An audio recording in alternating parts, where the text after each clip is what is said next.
Stars in flight. You've never played with a sparkler? Nope. Run! You've got to run with me. Come on! Forever tonight. I met a girl. You met a girl? Forever tonight. I came to town to, I don't know, escape.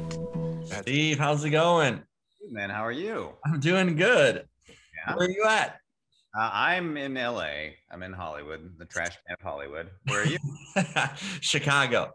Oh, sure. Well, I have some friends in Chicago. It seems like you're finally avoiding snow for the moment. Yeah. Well, you know what? It was crazy because the weekend was like it hit 80, and today it's back to 52. Oh, yeah. I grew up in Pittsburgh, so I'm well acquainted with what? It's May 2nd. It fucking snowed. How dare you? Yep. It's going to rain probably. So, enjoy 2 days of like a summer tease and then back to reality. Yeah. I mean, but there is something that you don't quite get here. I mean, we're feeling a little bit now because it's, like coming out of the winter of a pandemic, but yeah. That first couple of spring weekends, like in the East or Midwest, where people are just like, oh my God, what? Where you don't see like, everybody's in shorts, even though it's only 62 degrees out. Yep. There's like people are wearing flip-flops who don't even like flip-flops. It's just like euphoria. Because they know it's like short-lived, It's like, oh, it's 60, but you're in a t-shirt, Yeah, that where it's nice and it's like, this is going to be great. And then come July, we're going to be, it's 170% humidity. Yep.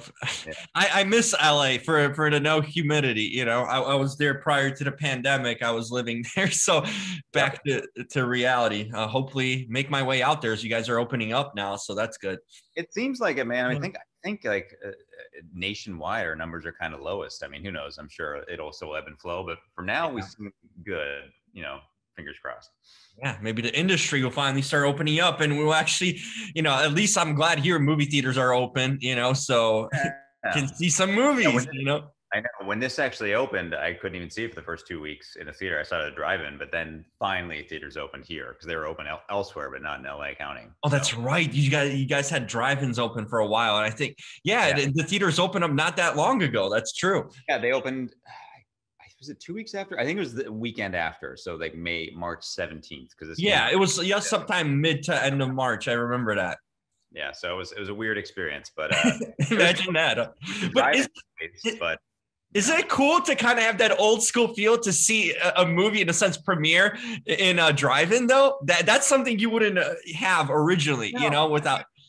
It is very cool, but I will say like drive-ins they're wonderful and they're magical and it's very cool, but they're not the best to see a movie for the first time. It's like great to go see Jurassic Park or Groundhog Day, something where it's like, I've seen this 1,000 times and this is just like a cool outing.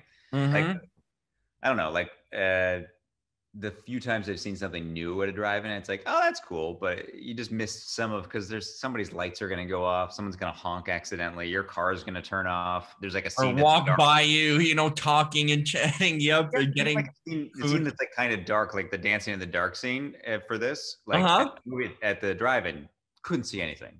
Oh, that's right. Yeah, you're right, because the night scenes are washed out. That's so true. Mm-hmm. Well, there's a luxury problem, so it's fine. Hey, maybe you should write a script for me because this is similar to kind of my life. I'm a reporter and all that, down on his luck, can't find love. You know what I mean?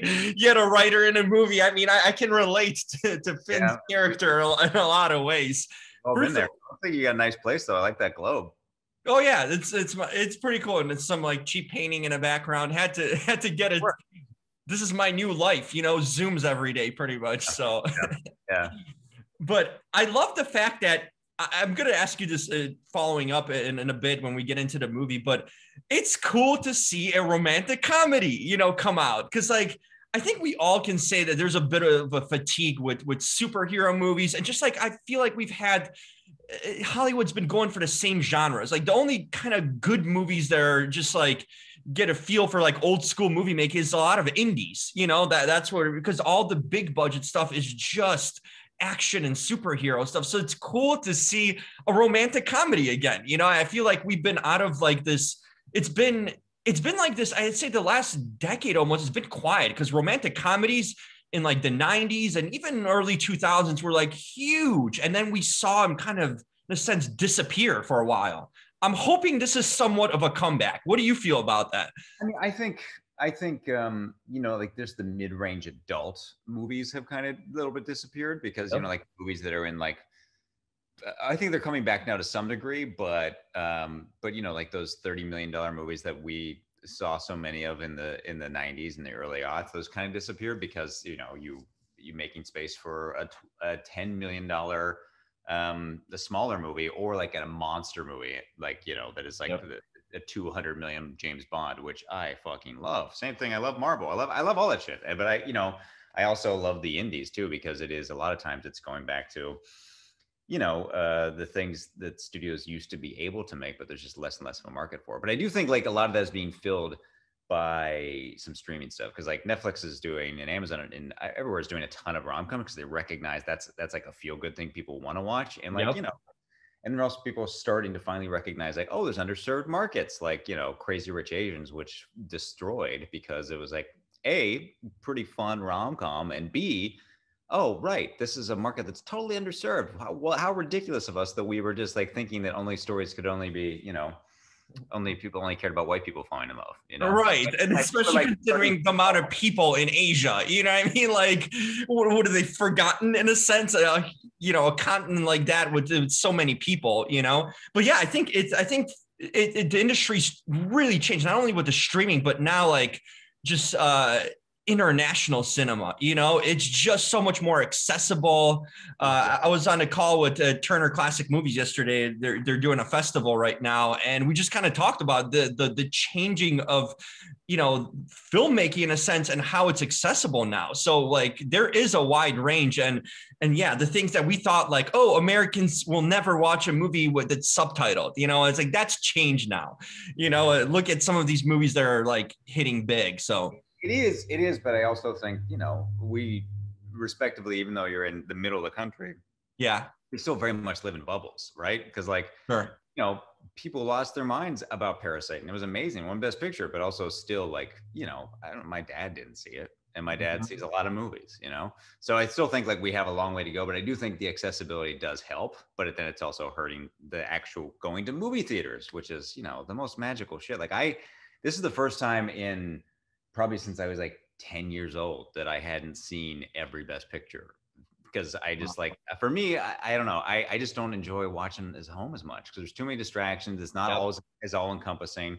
And also like when I'm at home, it's usually more of the experiences like something like warm and comforting and cozy. That's what you kind of want at home. Like at the theater, like I'll lean into some sad shit, but I'm at home like, I'm just going to stick with, I watched the Mitchells versus the Machines the other night. Oh yeah. Fucking rad, and it was just like a fun like cartoon Sunday night to finish out the weekend. It was great, as opposed to watching, I still haven't seen The Father, and it's probably going to be a while before I see it, because it's like every time I sit down like 9 o'clock, like, do I want to be bummed out about dementia, whereas opposed to like I went to a Sunday afternoon matinee at 3 o'clock at the ArcLight, which hopefully will come back. I hope so. I'll cry my eyes out with Anthony Hopkins. Let's get after it. Yep. No, I totally get it. It's different when you're immersed by that theatrical experience, and you're kind of forced to take it all in, without distractions and everything. It's literally the only time in my life that I don't look at my phone. Like literally, outside of like being on a plane, even then, like maybe I'll get a little signal. So I think that is like something really magic that just is disappearing from our lives. One thing that's cool about you is that you've done it all in a sense. You've dabbled in everything in this industry, writing, directing, and acting. That's been kind of like almost your mainstay too. And I love how you appear in this film too. That's a cool part of it too. Yeah. Tell me about that. Were you in a sense, do you consider yourself a actor turned writer, or a kind of a hybrid? Were you always like, what was your kind of entry into the industry, and what did you want to do long term? Because now you're kind of doing it all, which is cool because you see all the facets of filmmaking in that way. Yeah, I mean, I guess if you want to boil it down to like the origin story, is definitely like an actor turned writer. But it's been such a long time that I've pursued acting or have done anything like that it's like I don't even consider it like on the old resume anymore. But it was, I came out here to be like, a little actor boy, and I did like a bunch of commercials and, a couple bad zombie movies and guest stars and dumb shit. But like the writing just came out of just honestly just being too impatient and being too type A to just like I hated taking classes. They gave me douche chills because sometimes you'd be with like really cool people and other times you'd be like, oh fuck, this is the cliche that I want to avoid being. And outside of that, there's only so proactive that you can be as an actor. Oh yeah. Like workshops, but like, so my version of being proactive was like, well, you know, you'd get a script and be like, ooh, baby, I really hope I get to be in this piece of shit.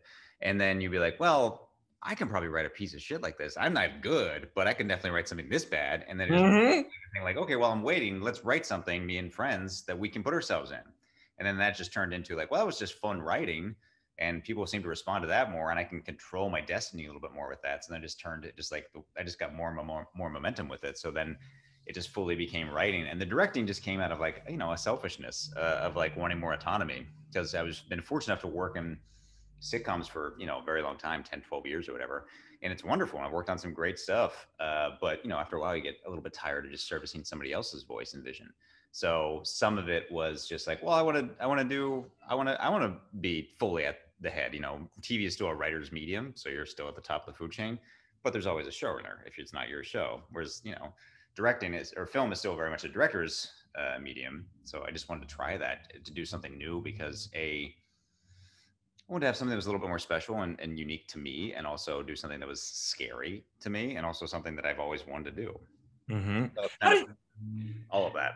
How did you come up with the story for the long weekend? Like what sparked that? Do you remember? Was this a long script that you kind of had in your mind for a long time and finally went with it? What was kind of in a sense, what you remember initially that wants you to go full throttle and ahead of making this film come true?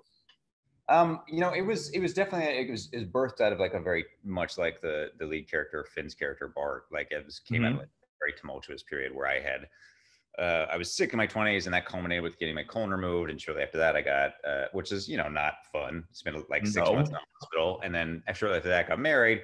Shortly after that, my grandmother died. In the process, I was getting like a very kind of weird public divorce. And then my mother died. And it was like all of that, this confluence of terrible shit in 2 years.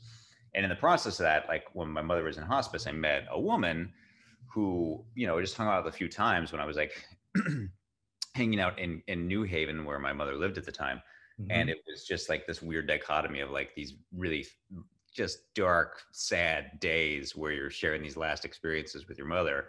And then, you know, once a week I'd go out with this young woman who we'd like have this very just wildly different, like the juxtaposition, because it was like very hedonistic, like we would like be making out in my stepdad's car, and then the day would be like, do you remember, tell me about your first apartment, Mom? It was just like this weird, wild thing. And it just was, and there's another element to it that kind of like really served as the catalyst, but it was just kind of that notion of just like, even in the most garbage situations, there's still like levity, and there's still hope, and there's still like room for like a little bit of, you know, love and compassion and goofiness. And so I think I just wanted to like tell a story that was like specific to me and autobiographical in that regard, but really just kind of universal, that we're, especially right now, like after going through this whole fucking terrible year, we're just looking for something like a small good thing, you know, like the Raymond Carver kind of adage, but just like looking for something that like gives us hope. And just like, you know, and I mean, a lot of people refer to like, it's named because it's a short amount of time that they spend together. If you break it down, it's like they actually spend like 5 or 6 days together, but it's more than anything, it's just about like the notion that they find a reprieve in each other. They find like solace in a vacation. And that's kind of what it is. And I think that's what they were looking for as characters. And that's, I think, what we're all looking for now.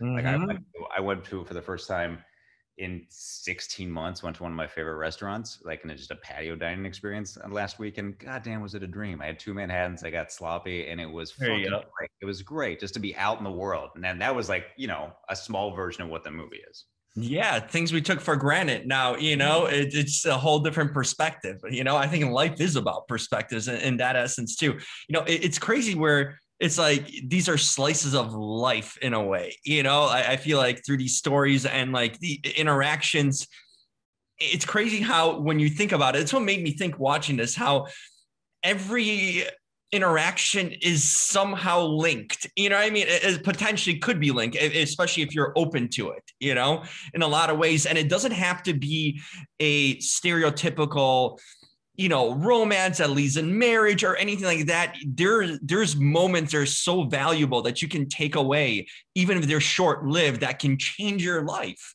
And that's so crazy in a lot of ways too, Yeah, I think exactly. If you're open to it, I mean, you can, I don't know. I remember like traveling as a young man and just like sitting next to somebody on a bus and having a wonderful experience. Like I remember talking to a 5-year-old kid on like a hover boat off the coast of Saigon in Vietnam.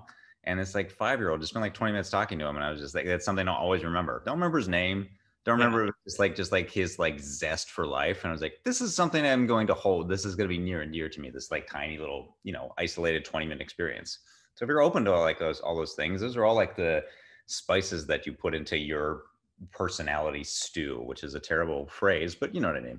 Yeah. It builds up. You know what I mean? You cook it up later on in life, and it just comes out in crazy ways later on. You don't even sometimes realize, down the road.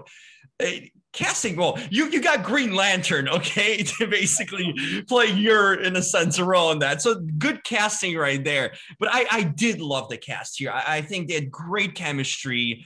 And you know what? I like when characters feel like real people. And I think they did a fantastic job to feel relatable for the audience to watch, because sometimes you see big stars in a sense, and Finn's a hell of an actor too, but he's got that sensibility of an everyday person too, that you can relate to, instead of seeing, the likes of some major star, like, okay, they fall in love for a reason because he looks like a model and whatnot, but like, I just love how authentic these characters felt. Tell me about the casting and how did you know? And because the story's kind of personal to you in a lot of ways. And how do you see someone else playing, in a sense, your story?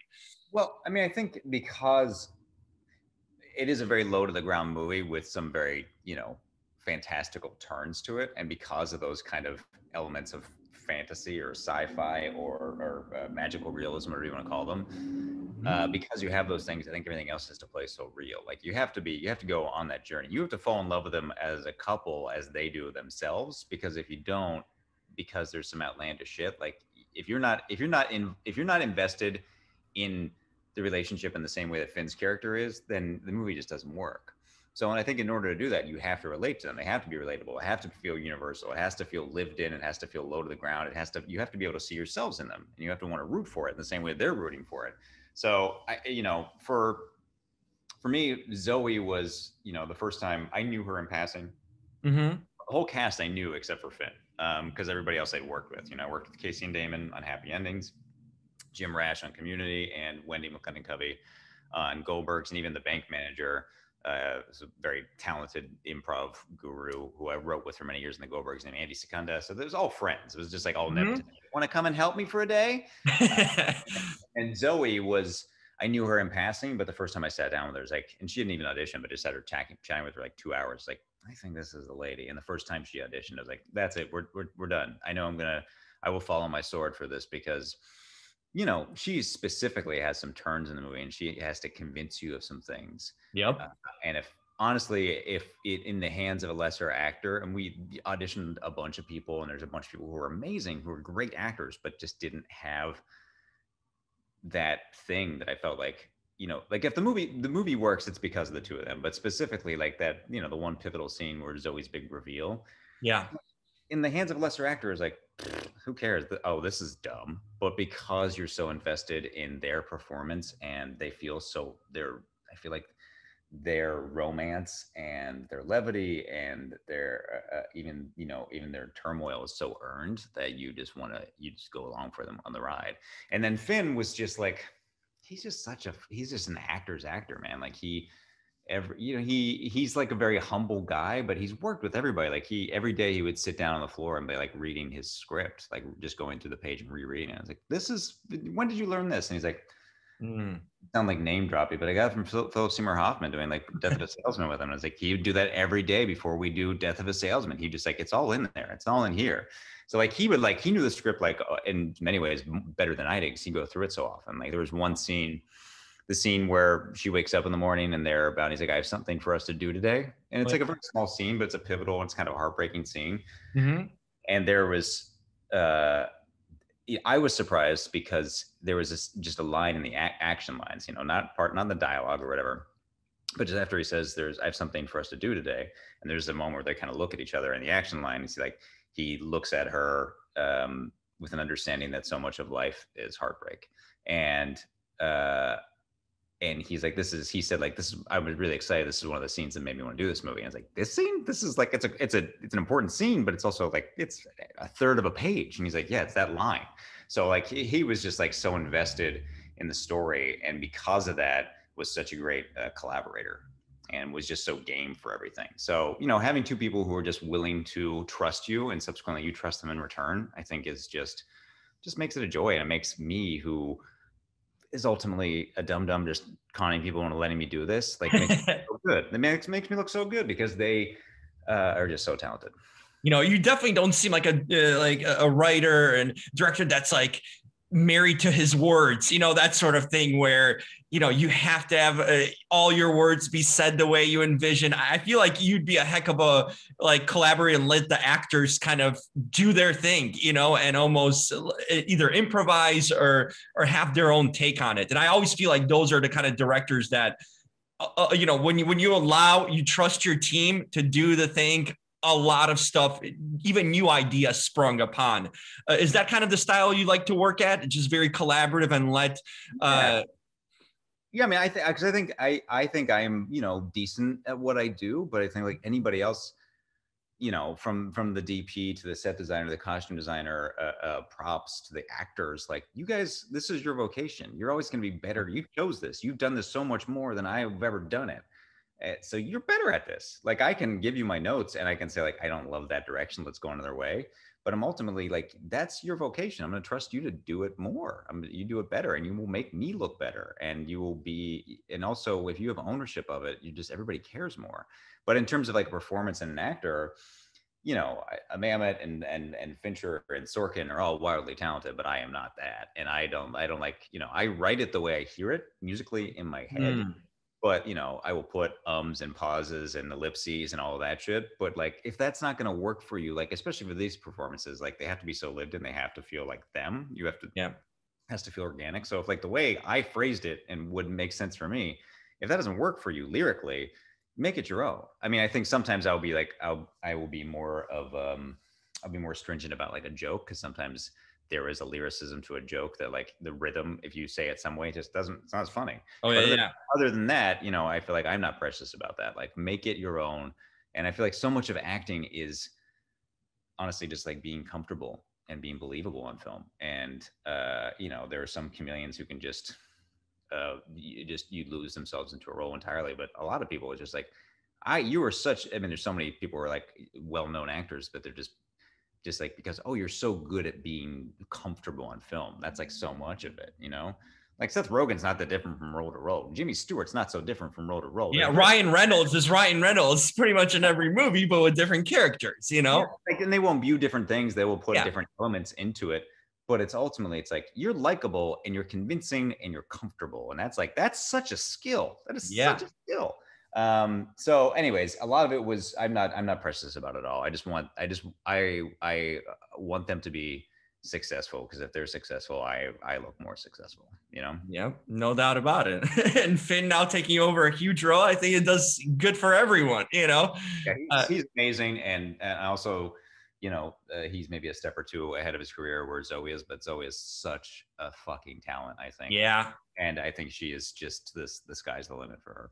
No question. I think this is a great showcase and role for her in this film. No question in that regard, because I thought she held her own, with Finn, and it's fantastic. I thought their chemistry was awesome. Yeah. What would you like to do next? Is there any sort of movie you have on your mind or genre that you would want to try?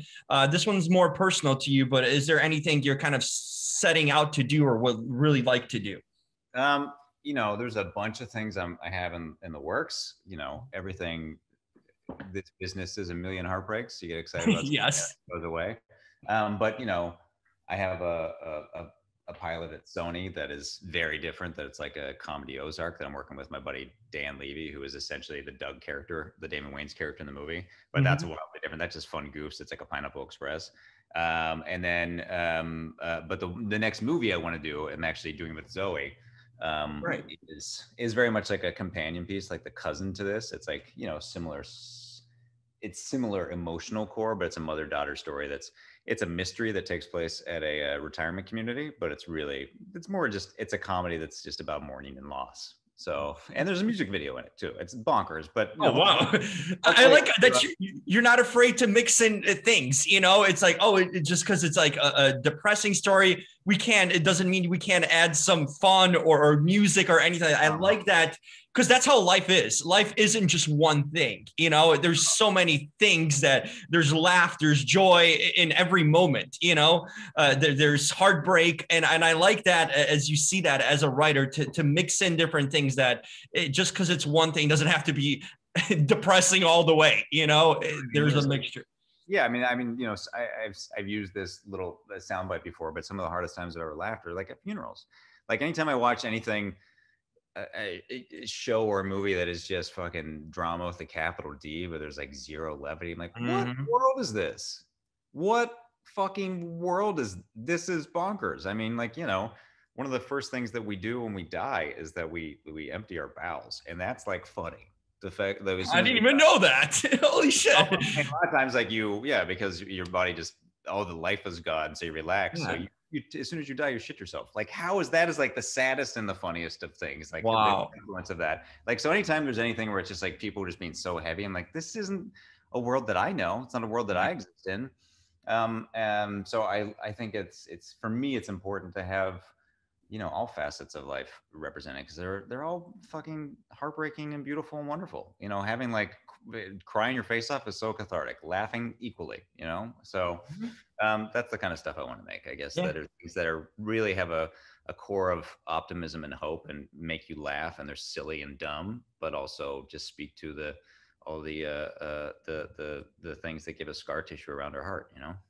No doubt about it. You know, it's reality, you know, and everything is messy and not perfect, but that's kind of part of life. And I love that aspect of it because it's relatable at the end of the day, you know, because if you can say, oh, I've been there, I can understand that, you know, that's what kind of brings us together. And I feel like, you know, movies and TV shows have gotten a lot better over the years to make it more relatable, even with characters and people we see in real life. You know, not everyone's a model, you know what I mean? And then that aspect. So it's good to see kind of that real life come through in what we watch. You know, I wanted to end up by asking you, what are some things you like? I always love asking creatives about it. What are some things you like to do for fun when you're not writing, when you're not, you know, industry related aside? What are some things that you're drawn to?